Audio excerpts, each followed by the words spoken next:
में मुझे जैन धर्म के नहीं बल्कि तमाम सारे दर्शन, जितने भी दर्शन हमारे पास है, उनके प्रकांड विद्वान विनोद जी मिले हैं। मैं विनोद जी से इसलिए बात करना चाहता हूं क्योंकि विनोद जी ने आचार्य विद्यासागर जी महाराज की धारा को बदलने की बहुत बड़ी भूमिका निभाई है।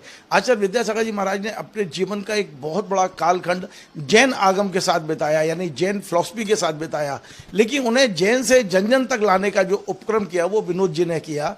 विनोद जी ने उन्हें तमाम सारे दर्शन पढ़ने की जो प्रेरणा दी, और बाद में कुछ ऐसे क्षण भी आए जब ये गुरु और भक्त से मित्रता की ओर बढ़े, और दोनों अनंत की यात्रा पर एक एक नहीं 15-15, 20-20 घंटे बैठकर ये लोग अचानक ऐसी बातें किया करते थे जो आचार्य विद्यासागर जी महाराज समझते थे। प्रकृति क्या है, दूसरे धर्म क्या है, हम केवल जैन धर्म के दायरे में सोचे या उसके बाहर कैसे निकले, और इन तमाम सारी चीज़ों पर आज हम विनोद जी से बात करेंगे कि ये सब था क्या।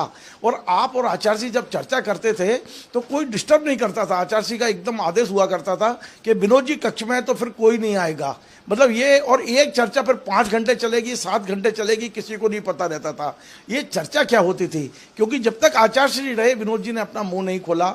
आज मैं पहला एक पत्रकार हूं या एक चैनल है जिस पर विनोद जी पहली बार बताने जा रहे हैं कि आखिर ये जो चर्चाएं हुई और वर्षों तक चर्चाएं हुई ये था क्या। विनोद जी आपका बहुत बहुत स्वागत है। और मैं बड़ा सौभाग्यशाली हूं कि ऐसी चीजें मैं दर्शकों को और आचार्य जी के भक्तों तक ले जाने के लिए उपक्रम बन रहा हूं कि आपके और आचार्य जी के बीच में ऐसे क्या संबंध थे कि जब आप आते थे तो आचार्य जी सब भूल जाते थे। आचार्य जी कुछ ऐसी चर्चा करना चाहते थे जो संसार से परे हो। उन्हें अमृत तत्व की चर्चा पसंद थी। संसार में दुख है और दुख का निराकरण नहीं है, अगर है निराकरण तो अमृत तत्व से है। उसी अमृत तत्व की चर्चा में हम लोग सदा लीन रहते थे, विचार करते रहते थे कि वो अमृत है क्या। ठीक। अच्छा, मैं ये भी जानना चाहता हूं कि आपने आचार्य श्री को जैन आगम से बाहर लाने की कोशिश किया कि आपने एक तरह से उनको ये कहा कि आचार्य श्री जैन आगम के बाहर भी बहुत कुछ है।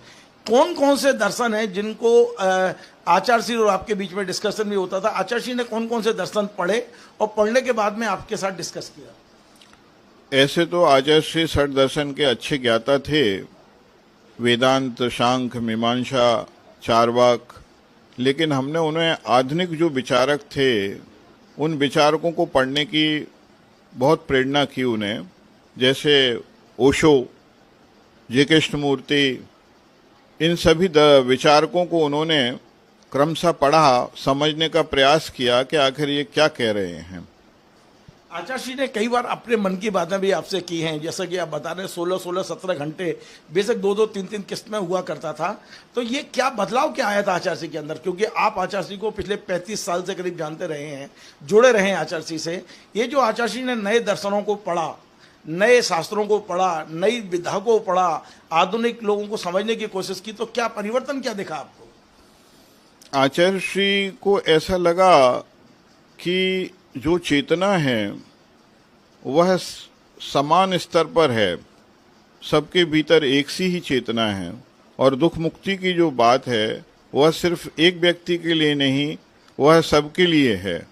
और वो किस तरह मानवता ऊपर उठ सकती है ये भावना उनके अंदर प्रबल होती चली गई दर्शन पढ़ने के पश्चात। और उन्होंने उसके लिए जो छोटे से छोटे आयाम थे, कैसे छोटे से छोटा व्यक्ति सुख की तरफ जा सकता है, उसके लिए छोटे और कौन से साधन हो सकते हैं जिससे उसका जीवन भी चले और धर्म की ओर भी आए। भले ही वो बहुत लंबी यात्रा न करे, लेकिन छोटी यात्रा कैसे प्रारंभ करे, इसलिए उनके अंदर एक ऐसी उदारता पैदा हुई कि हर व्यक्ति का कल्याण हो, हर व्यक्ति पाप से मुक्त हो, और पापी भी हो तो वो किस तरह से धर्म की ओर आ जाए। एक धर्म की व्यापकता उनके भीतर जो पैदा हुई, उससे पूरा समग्र परिवर्तन हो गया। आचार्य जी ने ओशो को भी पढ़ा, जैसा मतलब आपने मुझे व्यक्तिगत चर्चा में बताया। आचार्य जी ने ओशो को भी पढ़ा, आचार्य जी ने कृष्ण को पढ़ा, आचार्य जी ने जो शंकराचार्य हैं उनके पूरी पद्धति को पढ़ा। इसके बाद में क्या ऐसा आपको लगता है कि ये सब पढ़ने के बाद एक ही आचार्य जी ने तमाम सामाजिक प्रकल्प प्रारंभ किए थे? चाहे वो स्कूल का हो या हथकरघा का हो, जेल में हो, बहुत सारे प्रकल्प, सामाजिक प्रकल्प, गौशाला तो खैर उनका पुराना प्रकल्प था। वो पढ़ते थे सभी, और असल में वो निष्कर्ष की ओर आते थे कि कैसे सत्य की तरफ हम जा सकें और मानवता का हित कैसे हो, मानव किस तरह छोटे आयामों के माध्यम से शिक्षित भी हो और अपना जीवन पवित्र कर सके, ये भावना उनके अंदर प्रबल बढ़ती चली जा रही थी उसी दर्शन इत्यादि के माध्यम से। और ये सब किसी को ज्ञात नहीं था।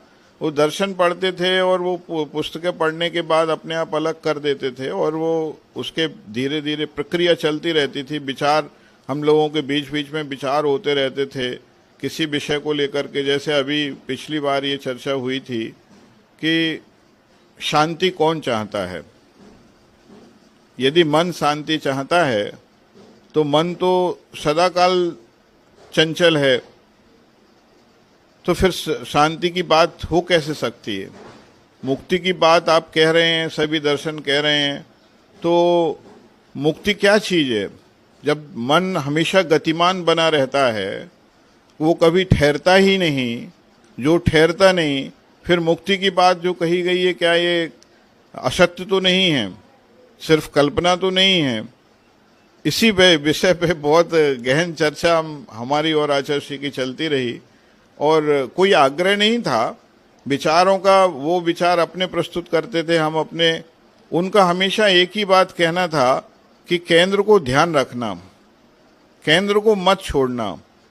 केंद्र आचार्य श्री का हमेशा जैन दर्शन ही रहता था, और हम हमेशा नास्तिक होकर, कभी अन्य दर्शनकार होकर उनसे चर्चा करते थे, और चर्चा में इतना रस आता था कि वह भी भूल जाते थे समय को, देश को और परिस्थिति को, और हम भी भूल जाते थे। और कोई आग्रह किसी प्रकार का नहीं था। अभी चर्चा समाप्त हुई, फिर उसके बाद फिर चर्चा चालू हुई, फिर बाद में भी वह चिंतन करके उस विषय को प्रस्तुत करते थे अपने तरीके से, और हम लोगों की चर्चा चलती रहती थी।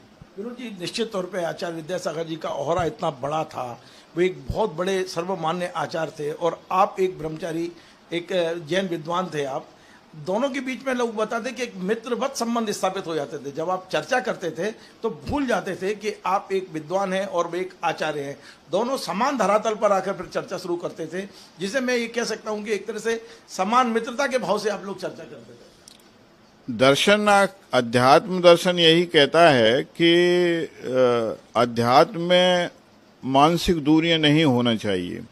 एक बार इस विषय में चर्चा हुई, क्या गुरु की आवश्यकता है जीवन में? तो एक आधुनिक दर्शनकार का कहना था कि गुरु की जरूरत नहीं है, गुरु स्वयं ही आत्मा होती है। ये हमारे दर्शन में, जैन दर्शन में भी आता है। लेकिन गुरु का अर्थ ज्यादा न करते हुए वो दर्शनकार का कहना था कि मित्रवत यदि दो लोग रहते हैं और अपने अंदर की बात प्रकट करते हैं, तो अंदर की यात्रा बहुत आसान और सरल हो सकती है। हम दोनों की चर्चा होती रही, और बार बार मैं आचार्य श्री से कहता रहा कि जब दो मित्र अपनी अंदर की बात पूरी शेयर कर लेते हैं, तो हम यात्रा बहुत सुगम और आसानी से अच्छी कर सकते हैं, ऐसा मुझे लगता है। तो ऐसे विचार हम लोगों को चलते रहते थे, कोई आग्रह नहीं रहता था। कभी वो मित्रवत व्यवहार करते थे, कभी कोई बात होती थी मन की तो चर्चा करते थे। ऐसे समाधि के विषय में लगभग उन्होंने 2-3 बार समाधि लेने की बात कही। तब मैंने उनसे कहा, महाराज जी अभी समाधि का समय नहीं है, इन पर विचार किया जा सकता है, आधुनिक तरीके से भी विचार किया जा सकता है। तो उन्हें कुछ लगा कि इसमें कुछ तथ्य है, ये जो बात कहता है इसमें तथ्य है। तो उनने अपनी प्रक्रिया, चिंतन की प्रक्रिया को बदला, और उससे काफ़ी कुछ उनको बल मिलता था विचारों से कि भाई ये क्या है। एक बार हमने चर्चा की समाधि के विषय में कि अगर एक बूंद पानी भी हजम होता है, तब भी हमें समाधि की प्रक्रिया में नहीं आना चाहिए जल्दी से, क्योंकि अग्नि फिर से प्रदीप्त हो सकती है। अग्नि है, इसका अर्थ ये हुआ कि शरीर में अग्नि है और अग्नि प्रदीप्त हो सकती है और आगे विकसित हो सकती है। इसलिए फिर उसको किस तरह से हम अपने आप को संतुलित करते हुए, व्यवस्थित करते हुए अपने जीवन की धारा को परिवर्तित कर सकते हैं, ये विचार सतत आचार्य भी करते थे। और आचार्य अपने केंद्र को, जैन दर्शन को कभी इग्नोर नहीं करते थे। वो हमेशा, हम कितने भी उनके साथ में इधर उधर भटकती हुई बातें करते थे, वो सिर्फ इसलिए करते थे कि विषय सामने आए, कुछ नया विषय आए और गुरुजी के चिंतन आए। गुरुजी के चिंतन किसी प्रकार से अंदर से जो चिंतन होते थे वो आते थे, फिर नए नए रूप में प्रस्तुत होते थे। इसलिए मैं बार बार नास्तिक बन के उनसे चर्चा करता रहता था। जन सामान्य को ऐसे समझ में आता था कि जैसे ये कुछ जानते ना हो। ऐसे एक बार चर्चा हुई कि अनंत भगवान कोई ऊपर नहीं उठते, आकाश में विहार नहीं करते। तो आचार्य श्री ने उसके बहुत सारे तर्क जैन दर्शन के हिसाब से प्रस्तुत किए। ऐसा उनका जो केंद्र था वो जैन परंपरा को और प्रगाढ़ और व्यवस्थित रूप से प्रस्तुत करने का ही था, और वही उन्होंने किया।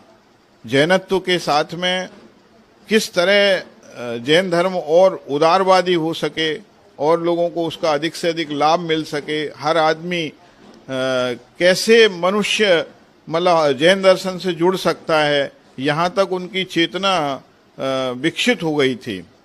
और उन्होंने जेलों में हथकरघा और अन्य प्रकार के बहुत सारे आयाम जो थे वो सिर्फ इसीलिए थे उनके आयाम कि चेतना में एक बार ये चीज आए कि वो अहिंसा है क्या और सत्य क्या है, ब्रह्मचर्य क्या है, अपरिग्रह क्या है, ये छोटे छोटे आयामों में आए, छोटे छोटे रूपों में आए।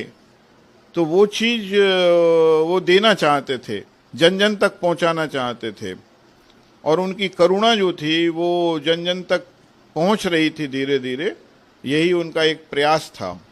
विनोद जी, एक बहुत महत्वपूर्ण बात यह है कि आप अंतिम में कब मिले आचार्य जी से और कितनी देर डिस्कशन हुआ, और यदि आप चाहें तो बताएं कि अंतिम जो डिस्कशन हुआ था उसमें क्या, क्योंकि उस समय शायद चंद्रगिरी तीर्थ में आप मिले थे और आचार्य जी समाधि की अवस्था में थे, ऐसा चर्चा में है, मुझे नहीं पता है, आप ज़्यादा सही बता पाएंगे। और उस समय आचार्य जी की मानसिकता क्या थी? जब मुझे ये ज्ञात हुआ कि आचार्य श्री का स्वास्थ्य काफ़ी खराब है, तो मैं आचार्य श्री के निकट 26 जनवरी 24 में पहुंचा था।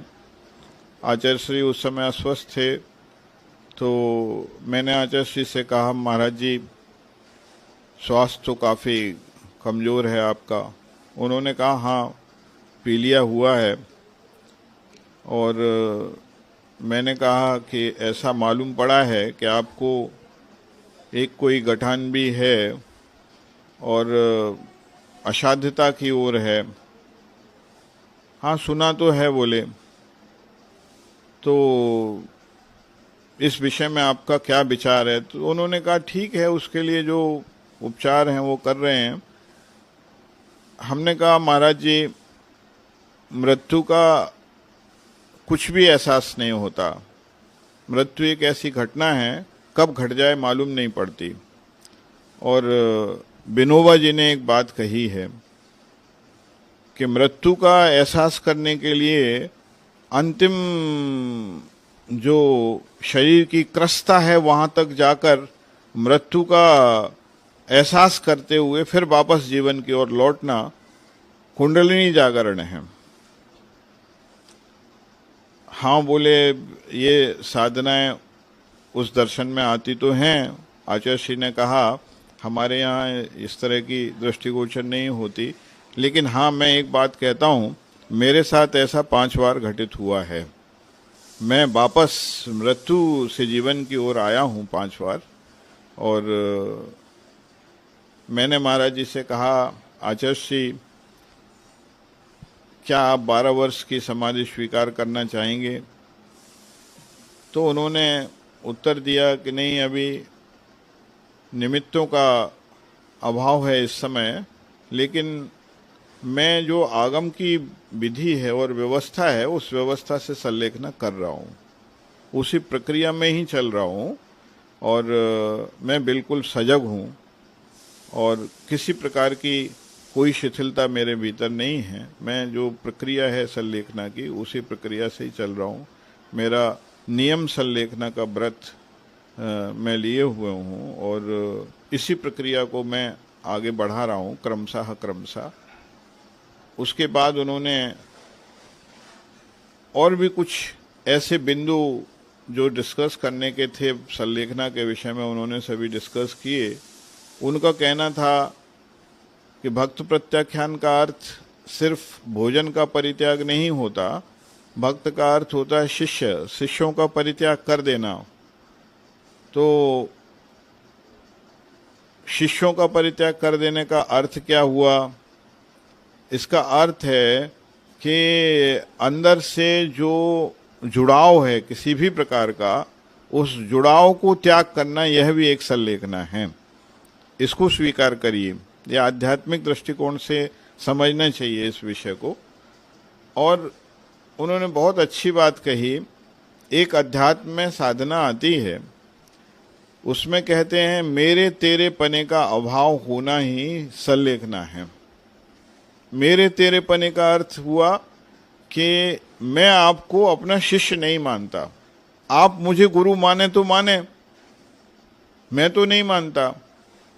तो मेरे तेरे पने का अभाव करना, यह एक साधना है और इसी प्रक्रिया में मैं चल रहा हूं।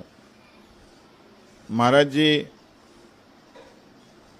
आपने इतने शिष्य, इतनी शिष्य मंडली बनाई, ये सब आपके पास आना चाहते, आपका स्वास्थ्य सही नहीं है और सब दर्शन करने के इच्छुक हैं, और मैं भी इसी भागदौड़ में आपके पास उपस्थित हुआ हूँ।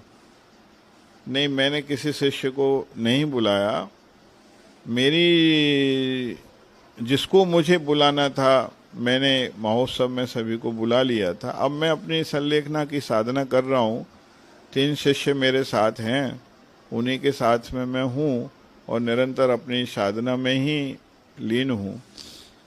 महाराज जी, आपने कहा था कि इस संघ को छोड़कर मैं दूसरे संघ में जाकर समाधि करूँगा। हाँ, बिल्कुल, मैं उसमें भी विचाररत हूँ, उस प्रक्रिया में लगा हुआ। किस संघ में जाना चाहते थे, कुछ जानना है आपको? ऐसा कुछ नहीं, उनका बीच में मेरे से चर्चा हुई तो उन्होंने ये कहा कि मैं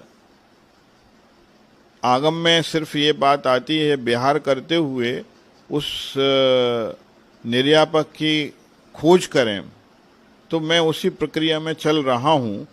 ये उन्होंने उस दिन भी मेरे से कहा 26 तारीख को कि मेरे ख्याल में है ये बात जो आज आगम में कही गई है, मैं उसका विचार निरंतर कर रहा हूँ। क्या लगता है? हाँ, समय नहीं मिल पाया और जो भी परिस्थितियां रही हों, लेकिन वो मतलब चाहते ये थे कि अपने संघ को छोड़ करके परगण में समाधि करें और निर्विघ्न रूप से जो मुक्ति की कल्पना, मुक्ति की बात कही गई है, उस मुक्ति के लिए प्रयास करें, यही उनकी मनोभावना। बहुत महत्वपूर्ण सवाल है मेरा। थोड़ा सा इंटरव्यू लंबा हो रहा है, लेकिन बहुत महत्वपूर्ण, क्योंकि अब आपको सुनने वालों की जिज्ञासा और बढ़ जाएगी जो आप बोल रहे हैं। आप 4 दशक आचार्य जी के चरणों में रहे हो, मित्र भी रहे हो। आपने कहा कि कई बार तो मैं ऐसा हो जाता कि मैं किसी धर्म का ही नहीं हूँ। आप तो आपको क्या लगता है, आचार्य जी के जाने से कितना बड़ा नुकसान हुआ है, धर्म का, समाज का, देश का? आचार्य श्री एक ऐसी ज्योति थे जिनको सहजता से नहीं समझा जा सकता था, क्योंकि उनके चित्त की जो दशा थी वो बहुत पवित्रतम थी। वो हमेशा परहित के साथ साथ आत्मा की एक निरीहता, निष्प्रियता और विषय रहित चित्त की स्थिति, इसको उपलब्ध करना चाहते थे और इसी में वो सतत प्रयत्नशील रहते थे। हमेशा वो इंद्रिय विषयों से परांगमुख होके कैसे समत्व को उपलब्ध किया जाए, ये बात कहते थे वो। और उस धरातल का स्पर्श किया जाए जो शांत है और सत्य है, एक रूप है, अमृत है, और उसमें कैसे रहा जाए। शायद मुझे ऐसा लगता था कि उन्हें नकारात्मक कोई चीज दिखना बंद हो गई थी। वो हमेशा शकार के बिंदुओं पर इतने प्रबल पक्ष रखते थे कि उन पक्षों को सुनकर विचार भी करना मुश्किल हो पाए सामान्य व्यक्ति का। अच्छे अच्छे विचारक भी वहां नहीं पहुंच पाते थे जिस तल से वो बात करते थे। कभी कभी मुझे लगता था कि जब मैं उनके पास पहुंचता था तो कोई एक ऊर्जा मेरे अंदर जैसे प्रवाहित हो रही हो, अपने आप बोलने के लिए मुझे प्रेरित कर रही हो, और हम लोगों की सहजता से वही हंसी और वो एकदम प्रसन्न होना, उनका प्रसन्न वदन से चर्चा, दूसरी कोई बात ही नहीं, संसार की कोई बात नहीं उनके मन में आती नहीं थी और हमारे मन में भी नहीं आती थी। और वो चर्चा इतनी गहन और इतनी सूक्ष्म होती थी कि लोगों को समझ नहीं आता था ये चल क्या रहा है, क्या हो रहा है। तो ऐसा उनका जीवन जो है उससे मानवता को तो मतलब बहुत बड़ी क्षति हुई है, क्योंकि वो ज्योति ही अलग थी, वो अलग प्रकार की चेतना थी उनके भीतर और पवित्रतम चेतना थी वो। विनोद जी का कितना नुकसान है? मुझे तो ऐसा लगता है कि हम उनसे जो विचार करते थे वो अब कभी भी संभव नहीं हो पाएगा। इतनी व्यापकता विचारों की आना बहुत ही कठिन है। हर व्यक्ति इतना व्यापक नहीं हो सकता कि हर तल की बात सोच सके। वो कहते हैं कि भील का भी कल्याण हो और अधम से अधम अंजन चोर का भी कल्याण हो। तो वो चेतना उनके भीतर आ चुकी थी और वो सब लोगों के भीतर प्रकट नहीं हो सकती, और हर व्यक्ति किसी महापुरुष के भीतर ही ऐसी ज्योति प्रकट होती है। विनोद जी, मेरा आखिरी सवाल है। मैं समझता हूँ इतने भावुक हो गए, मैं भी भावुक हूँ। ऐसी चर्चा है, अब मेरे इस सवाल का जवाब आपको देना है तो देना, ना करेंगे वो भी मंजूर है मुझे। लेकिन पिछले 1.5-2 महीने से जब से आचार्य नहीं है, एक चर्चा हवा में मैं सुनता रहा हूँ समाज के बीच में कि उनने अंतिम में अपने मन की बातें सिर्फ आपसे की हैं। कुछ चीज़ें मौखिक की हैं, कुछ रिकॉर्डिंग से करवाई हैं आपको।